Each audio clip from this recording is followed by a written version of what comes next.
Menurut saya banyak substansi yang coba diungkap oleh ketiga paslon, ya.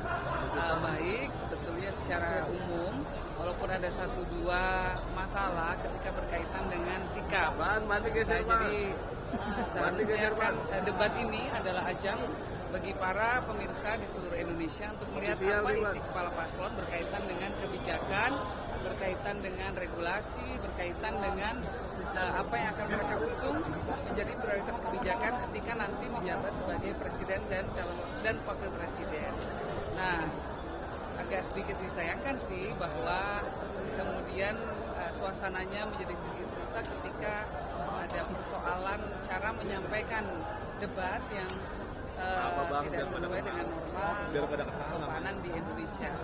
Jadi ada penilaian seolah-olah ada paslon tertentu yang berupaya untuk meremehkan paslon lainnya. Nah, menurut saya kita membutuhkan debat yang bermartabat, debat yang menggali substansi, bukan debat yang diisi dengan upaya-upaya untuk menjatuhkan orang lain lewat cara-cara yang tidak sopan.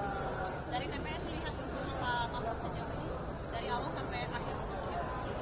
Pak Mahfud sendiri sebetulnya adalah orang yang fokusnya pada hukum, ya.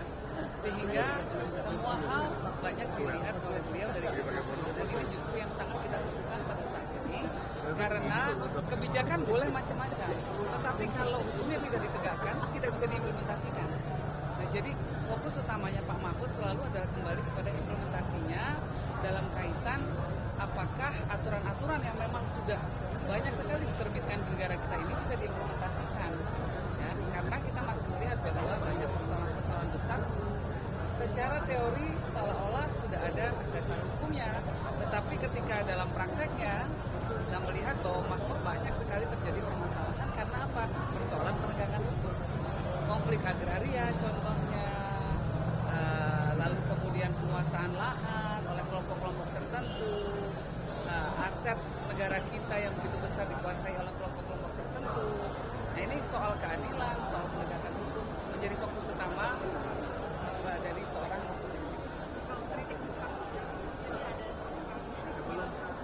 itu. Kita berharap bahwa debat ke depan itu betul-betul mendidik, baik secara substansi maupun secara etika. Kita menunjukkan bahwa usia berapapun itu tetap bisa menghargai orang lain, dan bahwa rakyat Indonesia juga membutuhkan toladan soal sikap, toladan dalam hal penyampaian ekspresi yang positif dan sehat, dan toladan dalam hal memperlakukan orang lain dengan rasa hormat.